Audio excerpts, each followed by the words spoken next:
Oke, Assalamualaikum warahmatullahi wabarakatuh. Selamat petang semuanya mahasiswa, teman-teman mahasiswa semua. Salam kenal dan salam berjumpa kembali. Saya Pak Yuda yang akan menjelaskan kepada teman-teman materi tentang struktur equation modeling. Nah, jadi di sini teman-teman, singkatan dari struktur equation modeling itu sendiri adalah SEM ya, teman-teman ya.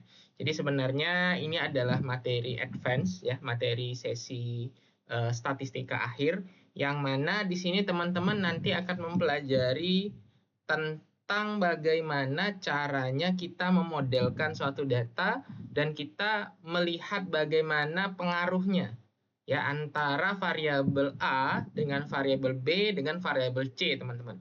Jadi di sini konsepnya teman-teman menggabungkan beberapa metode. Nah, di sini saya coba jelaskan kepada teman-teman semua, ya apa sih SEM gitu ya. Jadi kita ya terutama di jurusan manajemen dan bisnis ya teman-teman, kalau yang namanya penelitian itu sudah mengalami yang namanya perubahan struktural ya. Jadi semakin meningkatnya permasalahan fenomena ya, kalau teman-teman menyelesaikan suatu skripsi atau permasalahan itu kan fenomena-fenomena pada saat ini itu kan cukup complicated ya dan cukup komprehensif.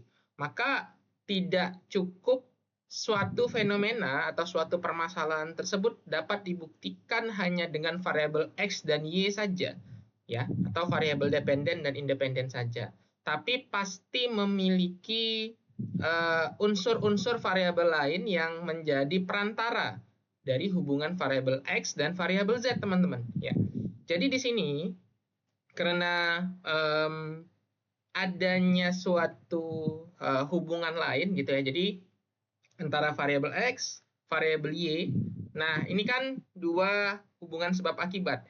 Nah, jangan-jangan antara dua hubungan sebab akibat ini ada variabel lain yang mungkin dapat menjadi lanjutan dari variabel Y atau dapat menjadi perantara dari kedua hubungan sebab akibat tadi, teman-teman ya. Jadi untuk argensi ini tersebut ya, untuk metode maupun alat ukur yang dapat dijelaskan sama SEM ini cukup beragam. Jadi yang namanya SEM ya ini adalah salah satu kompilasi dari beberapa perhitungan metode statistik, teman-teman.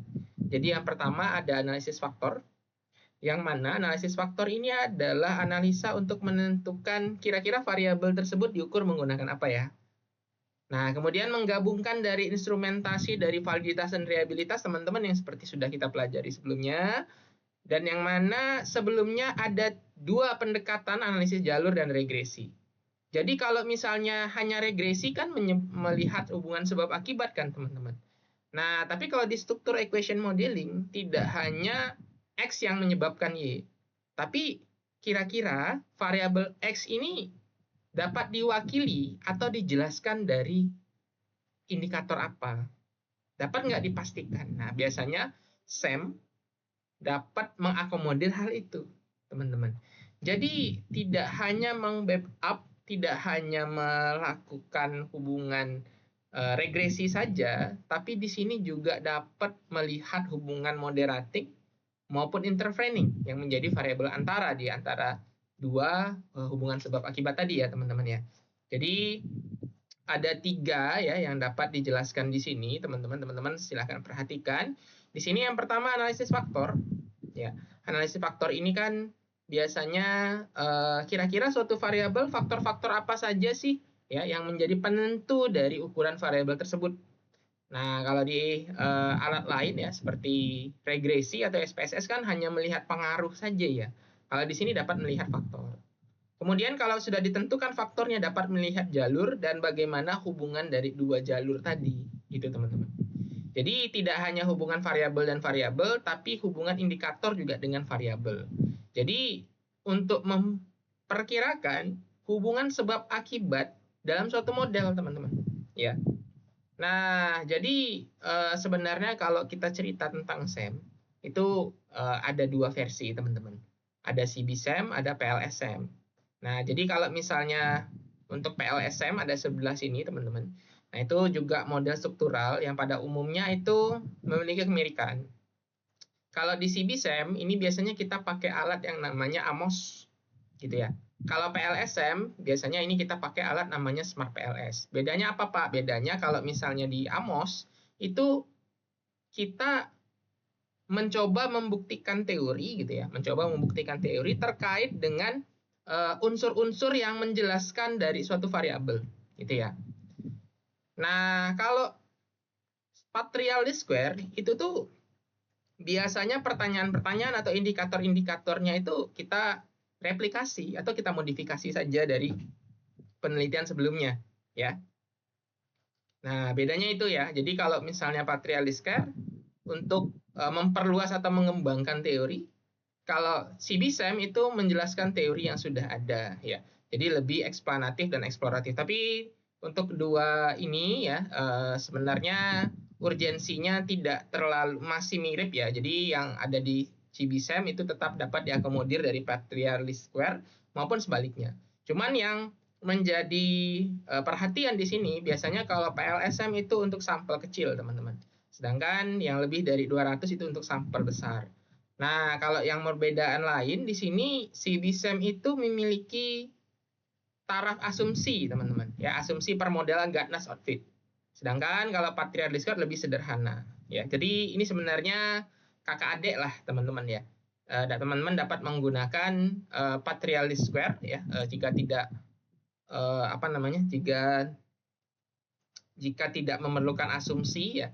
Nah, jadi lebih sederhana. Tapi kalau misalnya ada asumsi, mau pengen Gartner's outfit nih, pengen analisis faktor yang kuat, ingin memastikan benar-benar indikatornya itu dapat mewakili satu variabel, dapat menggunakan CBSEM. Nah, komponen yang harus diketahui lebih lanjut, teman-teman, ini adalah variabel laten ya. Jadi sebenarnya ada perbedaan ya, teman-teman, variabel laten dan variabel amatan.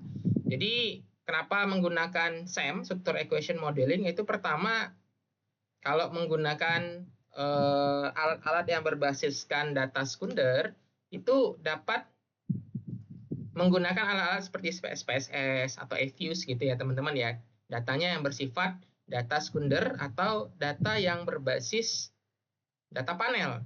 Tapi kan kalau misalnya datanya data kuesioner, nah itu yang kita gunakan atau istilah lainnya adalah variable observe, yang kita gunakan itu adalah dapat menggunakan SEM ini. Karena tadi teman-teman, SEM ini memiliki unsur validitas dan reliabilitas yang masif, sehingga benar-benar memastikan bahwa ya suatu variabel itu dapat dijelaskan oleh ukuran tertentu, terutama untuk ukuran yang bersifat non-observed atau variabel laten, teman-teman.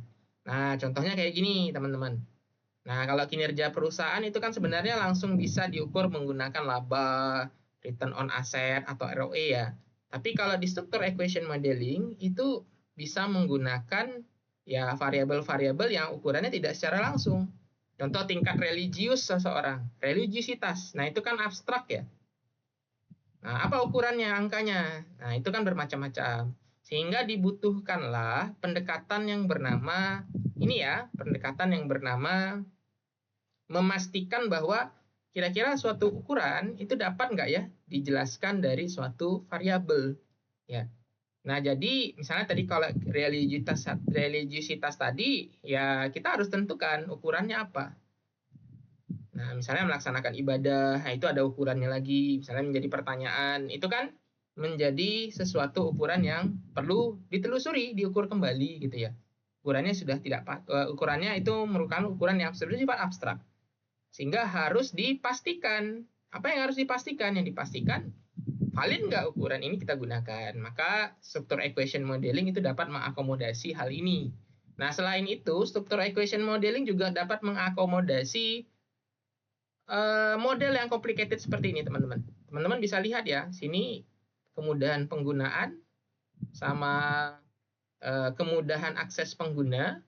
Nah, itu ke religiusitas gitu ya. Nah, lihat pengaruhnya lagi ke intensi penggunaan. Nah, ini lihat lagi pengaruhnya ke intensi penggunaan. Jadi kalau di regresi ini bisa dihitung nih berapa kali. Ya, teman-teman ya. Ada 1, 2, ya, 3, 4, banyak sekali ya. Nah, di situ makanya menggunakan struktur equation modeling itu adalah untuk menyederhanakan hal ini. Jadi ada 2, ya. Apa yang 2, Pak? Yang 2 itu adalah modelnya. Teman-teman di sini selain dia melihat jalurnya, dia melihat juga indikator itu bisa digunakan nggak sih, gitu ya. Selain itu, nah dia juga connect nih ya, kayak misalnya kalau data sekunder kan langsung melihat saja kan ya, beberapa indikator langsung diuji. Nah, sedangkan kalau SEM itu mengakomodir ada dua variabel tambahan, misalnya variabel moderating atau variabel intervening atau model yang kompleks seperti ini.